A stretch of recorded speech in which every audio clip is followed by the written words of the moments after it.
أعوذ بالله من الشيطان الرجيم بسم الله الرحمن الرحيم يا أيها الذين آمنوا لا تحرموا طيبات ما أحل الله لكم ولا تعتدوا إن الله لا يحب المعتدين وكلوا مما رزقكم الله حلالا طيبا واتقوا الله الذي أنتم به مؤمنون لا يؤاخذكم الله باللغو في أيمانكم ولكن يؤاخذكم بما عقدتم الأيمان فكفارته إطعام 10 مساكين من أوسط ما تطعمون أهليكم أو كسوتهم أو تحرير رقبة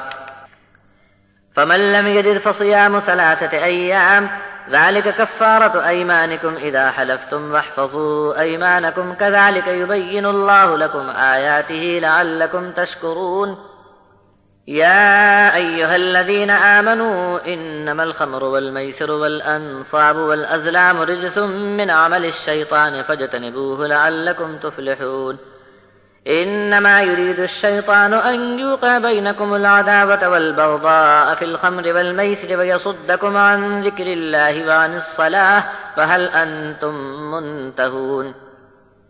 وأطيعوا الله وأطيعوا الرسول واحذروا فإن توليتم فاعلموا أنما على رسولنا البلاغ المبين ليس على الذين آمنوا وعملوا الصالحات جناح فيما طعموا إذا ما اتقوا وآمنوا وعملوا الصالحات ثم اتقوا وآمنوا ثم اتقوا وأحسنوا والله يحب المحسنين.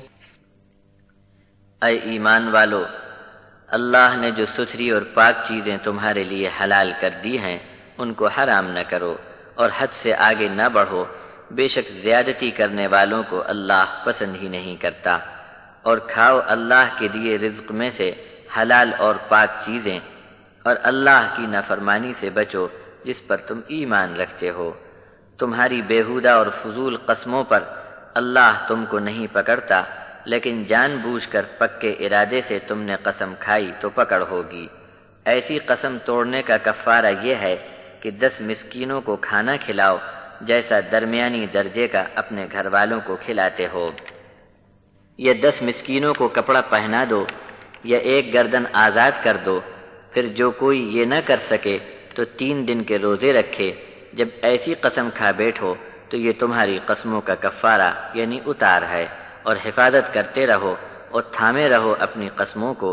اللہ نے تمہارے لیے اپنے احکامات یوں صاف صاف بیان فرما دیے تاکہ تم شکر مانو.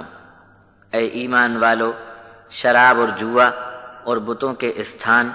اور فال نکالنے کے پانسے، یہ سب گندے اور پلید شیطانی کام ہیں. ان سب سے بچتے رہو تاکہ تم کامیاب ہو جاؤ. شیطان کے بڑے ارادے ہیں کہ شراب اور جوے کے ذریعے تمہارے درمیان عداوت اور دشمنی، بغض ڈال دے اور اللہ کے ذکر اور نماز سے تم کو روک دے. یہ بات جان کر اب تم کو ان کاموں سے رک جانا ہے، اور حکم مانو اللہ کا اور حکم مانو رسول کا، اور نافرمانی سے بچتے رہو. پھر اگر تم نے منہ موڑا تو جان لو کہ ہمارے رسول کے ذمے پیغام کو صاف صاف پہنچا دینا ہے. جو لوگ ایمان لائے اور نیک کام کیے ان پر گناہ نہیں، جو پہلے کھا چکے جبکہ آگے چل کر پرہیزگار ہو گئے اور ایمان میں آ گئے اور عمل اچھے کرنے لگے، پھر پرہیزگاری پر قائم رہے اور ایمان پر جمے رہے، پھر اللہ کی نافرمانی سے بچتے رہے اور نیکی پر چلے، اور اللہ تو محبت فرماتا ہے نیکی کرنے والوں سے.